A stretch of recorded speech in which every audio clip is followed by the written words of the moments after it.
Hi, and welcome to my channel. I am Amanda, and we're going to do a weekly wrap-up.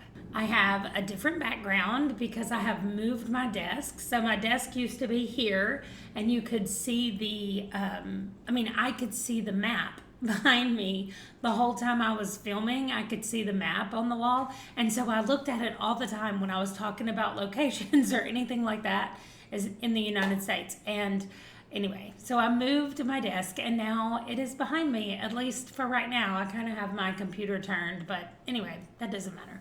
Let's talk about new subscribers. I have one new subscriber for this week, and that is Book Buds. So thank you very much for subscribing. I am very happy to have you here. Now let's talk about the books that I finished. I finished one horror book, and it's Stephen Graham Jones. I said I was going to read it on September the 1st, and I did. I woke up that morning and started it. It was a buddy read with Heather from the Soggy Expat Book Nerd, and I just was not expecting it to be the way it was. Like, I thought it would end up a different way, I guess, than it did. I got to get out of the way so I have room to put the books. I was just surprised by what happened in it, which is weird because I feel like I've read enough Stephen Graham Jones now that I'm not easily surprised. And I guess I shouldn't say that I was super surprised. I kind of called it early on in the book, and so did Heather. She's read a few of his as well, but so we were just talking back and forth. We read it in just a few hours because it's a short story. So anyway, if anybody is interested in Stephen Graham Jones, Night of the Mannequins is not a bad place to start. I read two general fiction books. One of them was Stargazing by Jen Wang. This was my NPR graphic novel book for 2019. It was really good. It was a book, I said in my review on Goodreads that it was a book that I understood all the way through, and that's probably because it was not a fantasy graphic novel, because I know last time when I read Eartha, I said I just don't understand fantasy graphic novels, and apparently I do understand fiction graphic novels. So anyway, this was good. It was kind of autobiographical, but not really. So she kind of talks about, she writes the book from one point of view. As a kid, she would have been one of the other characters in the book. So that's why I said it's kind of autobiographical, but not really, because we're not inside the thoughts of the girl that she based on herself. But anyway, it was really good. It's about fitting in and being nice to people who are different and standing by your friends even when things are hard. So I really liked it. Okay, the other book that I read was Black Buck by Matteo Ascarapour. I hope I'm saying his name right. I'm sorry if I'm not. This book was surprising to me. First of all, I got this recommendation back in February during Blackathon from Jesse from Books and Bowties, or Bowties and Books. I forgot how they do their name. But anyway, I got this as a recommendation, and if you've been here before, you know that I don't like to know anything about most books before I start reading them. I mean, tell me the genre, which a lot of times I can figure it out just based on the cover. But this book just surprised me. Like, when it started out, I thought at the beginning, like, is this a nonfiction that I accidentally picked up? And then I realized it was not nonfiction. But I still couldn't quite figure out what was happening, because we get a letter at the beginning and it's signed by Buck.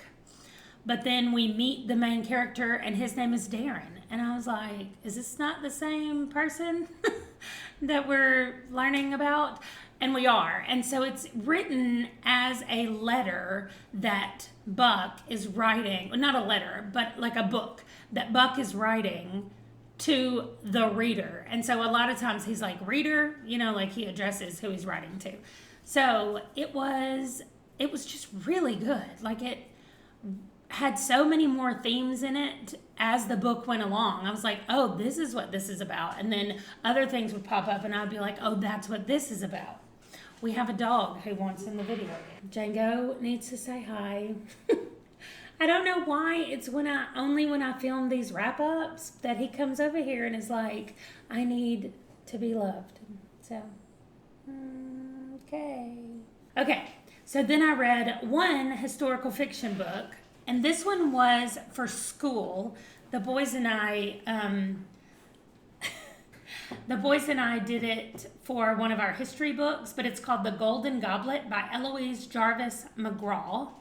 And this is about ancient Egypt, specifically Thebes area, and specifically around the Valley of the Kings, where they buried the pharaohs and the important people of Egypt. Anyway, this tells the story of Ranifer, who is like a 12-year-old boy, and he wants to be apprenticed at a gold shop because his dad was a goldsmith, but he has to go and live with his older brother. Like, I don't know exactly how they're related. I mean, they're brothers. They have the same dad, but they don't have the same mom.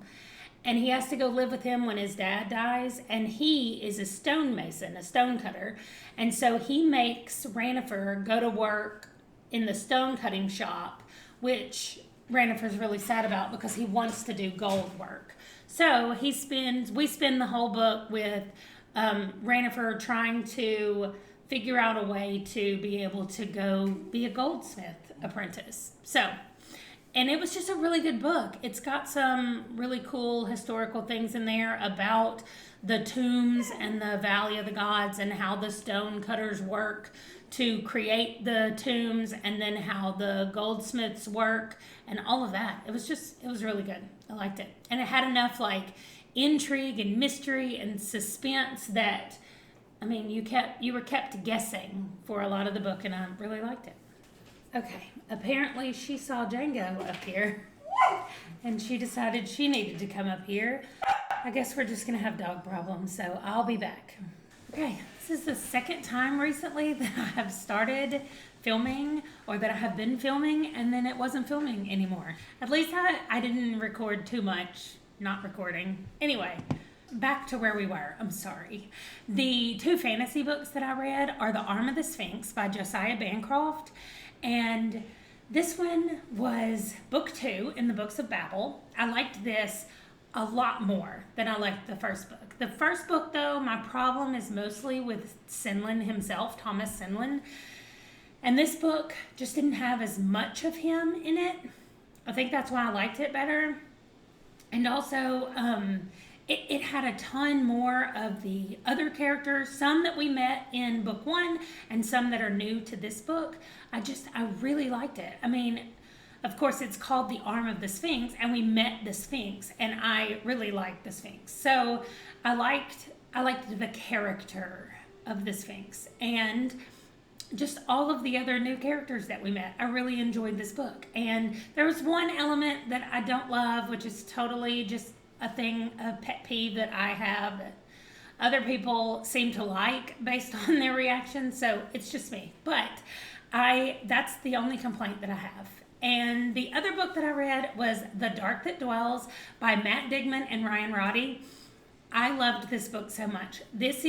Now I understand when people say space opera, like I just didn't get it. But this book is so much like, I mean, I want to say that it's like Star Wars, but it's not really like Star Wars in any other way, except it's just expansive. There is huge worlds. There are just so many things. There's history and lore, and Matt and Ryan did such a good job of creating this place. I just wonder what their discussions were like. They are a married couple.